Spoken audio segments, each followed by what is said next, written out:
Extra Point with Jim Thunderbird and head coach Grant Redhead.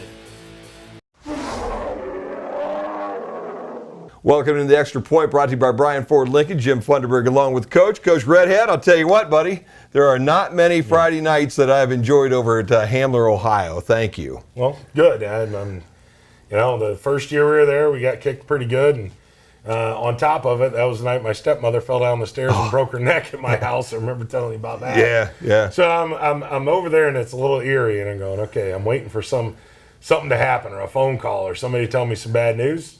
We got no bad news. We got nobody hurt. We won a good ball game, and lit it up. That was a fun game, and you know what? I think the most fun was just to watch the way you guys came out to control things right at the very beginning. Really. Yeah, getting a fast start. I've taken the ball all year long. Mm-hmm. I put it in our offense's hands, and in my senior leader, Zach Novus. So I'm going to put it in his hand. And I've said it years before, but the guy you want in the foxhole, that's him. He's gonna compete every down, and we went right down and scored. If nothing else, we drive the ball, pin them deep, right? Make them go 80. That's my philosophy this year. So it worked. Yeah, no doubt. Bryson Andrews with a couple of touchdowns right away. That's got to make you feel good. But I think what made me feel good is that you kind of spread it around all night long.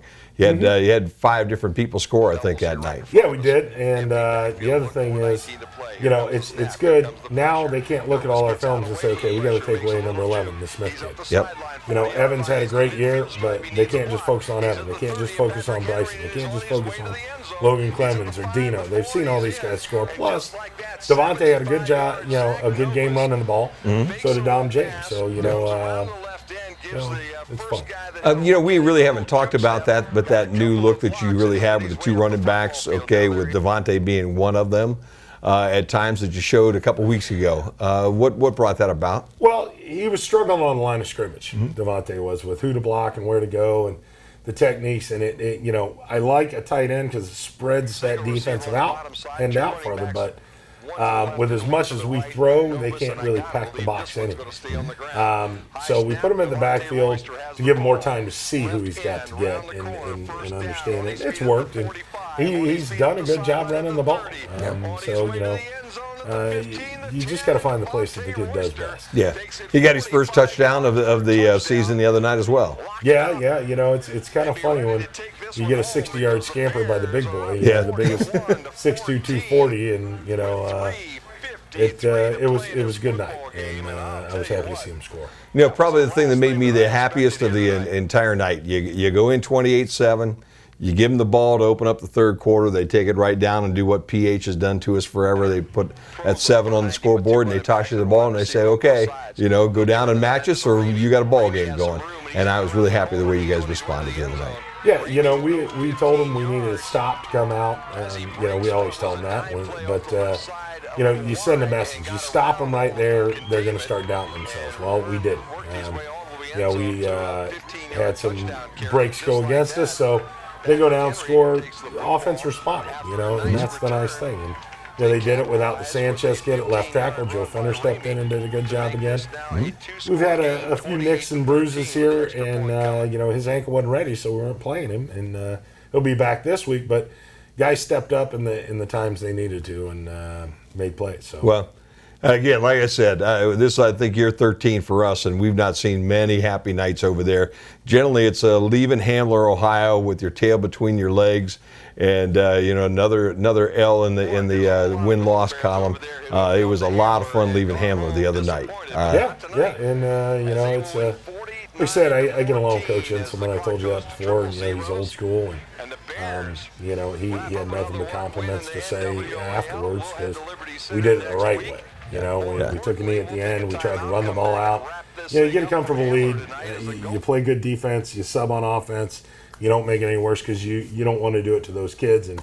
And you can't control the scoop and score or breaking a long one. Right. But, it was a good night all around for the Bears. It really was.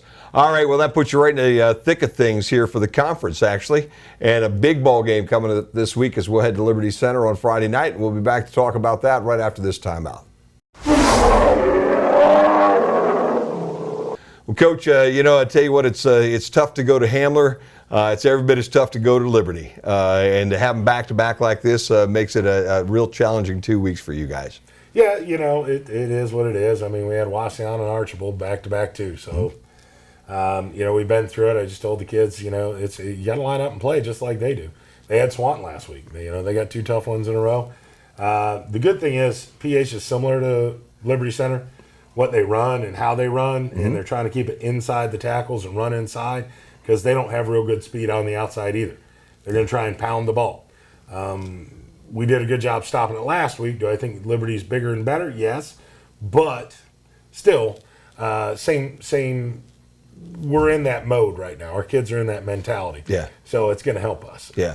How much of this success you've had the last couple of weeks is your guys now just starting to mature into their jobs on a Friday night? Well, it's a lot of it. I mean, look, we started 8 sophomores. It's a ton. Yeah. You know, we start a bunch of juniors. And I think we have 8 juniors starting. And then, you know, we've got some seniors sprinkled in there. You know, our senior class is the lowest starting. You know, so we've got a ton of kids that needed to get. We had good experience coming back, but still, they were only a sophomore. They started as a freshman, or they started as a sophomore, and now they're a junior. So we're going to have a season club, and those guys have grown up through the season and gotten a lot better. Everybody saw, I think, the picture of Liberty and their football team in all the newspapers when they started everything out, because we always do the previews and you get to see the team photo. This might be the biggest team you face most years, and they're a big bunch of boys that are going to be on that field Friday night too. Yeah, well, they are. They're the biggest, and they're physical, but they're slower than they have been in the last 2 years. They're not nearly as athletic. You know, I thought they were better last year and the year before. Honestly, those kids just did it. The older Carpenter kids a lot better than the younger, and I like the matchup. Now, I mean, yeah, things can go Sure, heck yeah. sideways on a Friday night real fast, but you know, our team speed is good. You know, yeah, when we play people like Archibald and Waseon with same team speed, then the physicality comes out, and they're bigger and just as fast and stronger. But I don't see that. Yeah. These guys are strong. We're not going to line up right in front of them and let them drive us off. We're going to hit gaps and move and say, catch me if you can. Yeah, no doubt about that. Well, it's going to be a big one on Friday night, trip over to Liberty. What's it going to take to win? Well, you know, we have to do what we did Friday. We didn't have turnovers Friday. You know, if we don't turn over the ball and we sit there, protect our quarterback and give him time, he'll pick them apart. You know, he's, in my opinion, easily the best quarterback in the league. So, you know, I think if we can do that, limit the big plays, you know, I don't see them driving the field repeatedly. We got to take those chunks and not let them keep the ball. But we get ahead, they're in trouble because they can't score fast. Yeah. Wing-T's not designed that way. So, you know, we got to jump out early and force them to do things they're not comfortable. Yeah. Big Friday night, you'll have the ball game right here on the Q 96.5 FM, also on BryanSports.com, and Bryan Cable will play it back Saturday night, 7 o'clock. With that, Coach, good luck, and football's next here on the Q 96.5 FM.